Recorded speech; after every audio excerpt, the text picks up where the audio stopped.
नमस्कार, news and competition के रगड़ चैनल में आपका स्वागत है। देखते हैं उत्तराखंड की 10 महत्वपूर्ण खबरें। आज कुछ सही आकलन को पर्यटन विभाग का फैसला, उस उत्तराखंड वालों के लिए भी पंजीकरण अनिवार्य। हल्द्वानी में एमएससी की नर्सिंग की पढ़ाई अगस्त से शुरू। राज्य कर्मचारी गोल्डन कार्ड की विसंगतियों से खपा। हरिद्वार लोकसभा सीट पर पूर्व मंत्री सुरभि सिंह चौहान ने बढ़ाई सक्रियता। हरक खरीस के बीच हरिद्वार में सजवान ने ठोकी ताल। जल संस्थान कर्मियों को 1200 रुपये तक बाइक भत्ता। फर्जी डिग्री धारक केस का मास्टरमाइंड इमलाक के करीबी का ऑफिस सील। जिला पंचायत क्षेत्रों में सदस्यों की सहमति से ही पास होंगे अब नक्शे। हाईकोर्ट बार एसोसिएशन ने सुप्रीम कोर्ट के प्रधान न्यायाधीश को ज्ञापन भेजा। हाईकोर्ट में की जाए जजों की नियुक्ति। शहर को जरूरत का 3/4 पानी मिल पा रहा है। जल संस्थान। हल्द्वानी में एस्ट्रो पार्क को 6 हेक्टेयर जमीन चिन्हित। नर्सिंग कॉलेज को सुधारने के लिए सभी प्रस्ताव 5 माह से लटके। हॉस्टल और कॉलेज में सिविल लाइन शुरू नहीं हुआ। मेस के बारे भी बुरे हाल। उत्तराखंड में सगंध पौध केंद्र के विकास को एक्ट बनाएंगे धामी। गैंगस्टर के 2 आरोपियों की संपत्ति कुर्क। जोशीमठ आपदाओं को जल्द मिलेगा मुआवजा। गर्भवती महिलाओं को हर जिले में बनेगा बर्थ वेटिंग होम। उत्तराखंड के लोगों को भी चारधाम दर्शन के लिए पंजीकरण कराना होगा। दर्शनार्थियों की संख्या के सही आकलन के लिए व्यवस्था की गई है। पिछले साल राज्य के बाहर से आने वाले श्रद्धालुओं के लिए पंजीकरण की व्यवस्था की गई थी। चारधाम दर्शन के लिए इस बार सरकार ने ऑनलाइन पंजीकरण अनिवार्य किया है। स्थानीय लोगों को भी इसके दायरे में रखा गया। पिछले साल स्थानीय लोगों को पंजीकरण से छूट दी गई थी। स्थानीय लोगों की चारधाम के बेस कैंपों में पहुंचने पर ही गणना करने के साथ चेकिंग की व्यवस्था थी। मंगलवार से केदारनाथ बद्रीनाथ धाम के पंजीकरण की प्रक्रिया शुरू हो चुकी है। पर्यटन विभाग के एक अफसर का कहना है कि स्थानीय लोगों के लिए भी पंजीकरण कराना अनिवार्य होगा। यदि स्थानीय लोगों की पंजीकरण से छूट दी गई तो यात्रा के इच्छुक लोगों को सही आंकड़ा सरकार के पास नहीं आ पाएगा।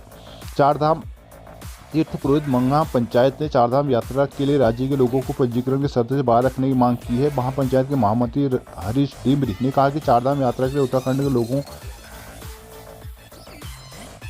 लोगों के लिए पंजीकरण की शर्त रखना गलत है और महापंचायत इसका विरोध करती है। उन्होंने कहा कि इस संदर्भ में मुख्यमंत्री धामी को पत्र लिखकर इस व्यवस्था को खत्म करने की मांग की है। स्थानीय लोग चारधाम दर्शन के साथ ही कई बार अपने परिचितों को लेकर भी दर्शन के लिए पहुंचते हैं। ऐसे में उन्हें पंजीकरण के शर्त से बाहर रखा जाना चाहिए। कहा कि पिछले साल स्थानीय लोगों के लिए पंजीकरण की व्यवस्था अनिवार्य नहीं थी। इस साल भी स्थानीय लोगों के लिए पंजीकरण अनिवार्य नहीं किया जाना चाहिए।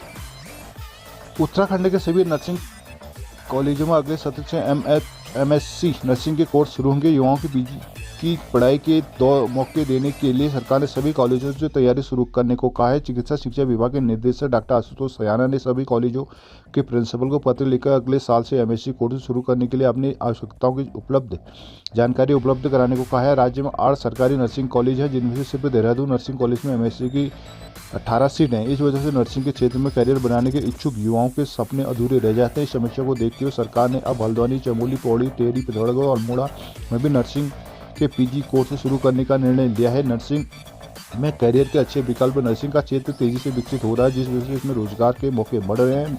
नर्सिंग पास आउट युवाओं को सरकारी प्राइवेट अस्पतालों में नौकरी के मौके तो मिल ही रहे। इस क्षेत्र में टीचिंग और फैकल्टी के रूप में भी अच्छा विकल्प मौजूद है। जिला पंचायत क्षेत्र में सदस्यों की सहमति से नक्शे पास किए जाएंगे। जिला पंचायत की बैठक में प्रस्ताव पास किया गया। बुधवार को सर्किट हाउस में हुई बैठक में जिला पंचायत से ग्रामीण क्षेत्रों में पास किए गए नक्शों का मुद्दा छाया।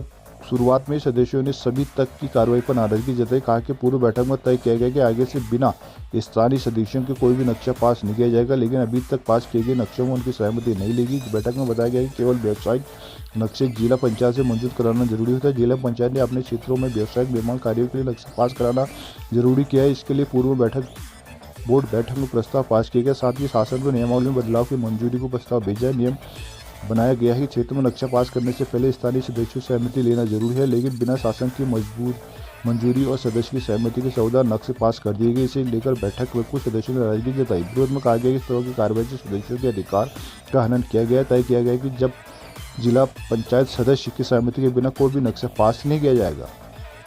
हाईकोर्ट बार एसोसिएशन कार्यकारिणी की बुधवार को हुई बैठक में उत्तराखंड हाईकोर्ट में जजों की कमी से वादों की संख्या में बढ़ोतरी होने पर चिंता व्यक्त की गई। बार एसोसिएशन ने सुप्रीम कोर्ट के प्रधान न्यायाधीश को ज्ञापन भेजकर उत्तराखंड हाईकोर्ट में जजों के रिक्त पदों को शीघ्र भरने की मांग की है।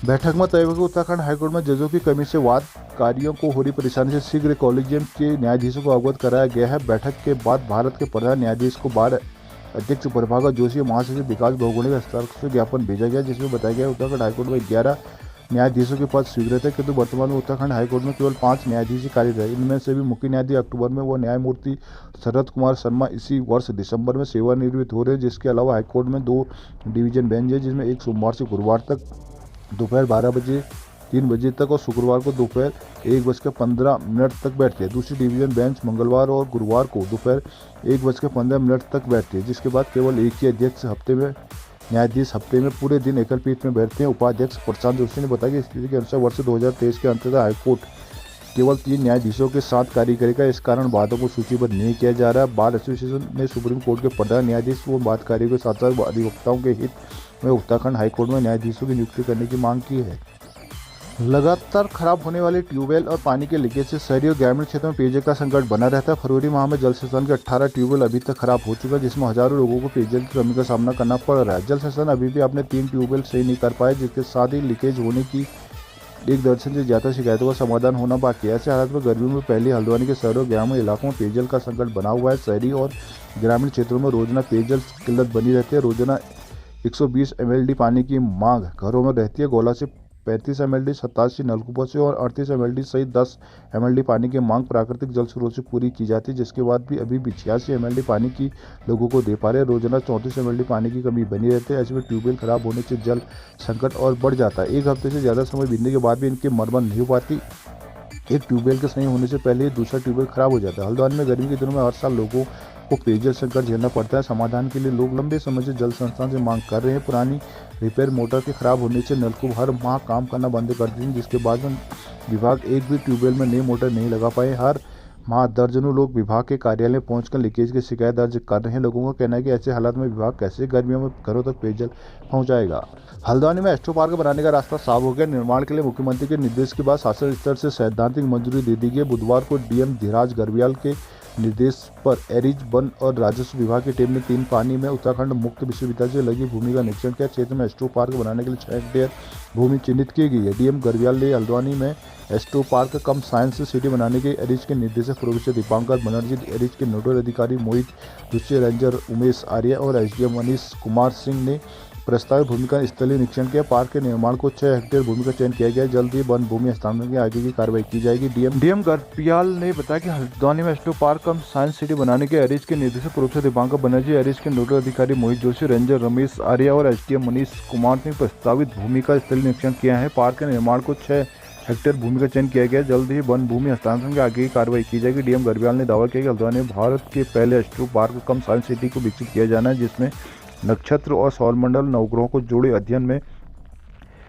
किया जा रहा है। एस्ट्रो पार्क बनने से क्षेत्र को अंतर्राष्ट्रीय पहचान मिलेगी। देश विदेश के एरिया से जुड़े शोधार्थियों के आने से यहाँ पर्यटन को भी बढ़ावा मिलेगा। उन्होंने कहा कि एस्ट्रो पार्क में साइंस लैब के साथ शिक्षार्थियों के लिए science Pavilion, data centre, science park में निर्माण किया जाएगा। डीएम ने बताया कि एशिया की सबसे बड़ी देवस्थल में लगी एरिज की दूरबीन से एस्ट्रो पार्क को कनेक्टिविटी दी जाएगी। डीएम ने दावा किया कि भारत में इस बार का अभिनव और पहला प्रोजेक्ट होगा।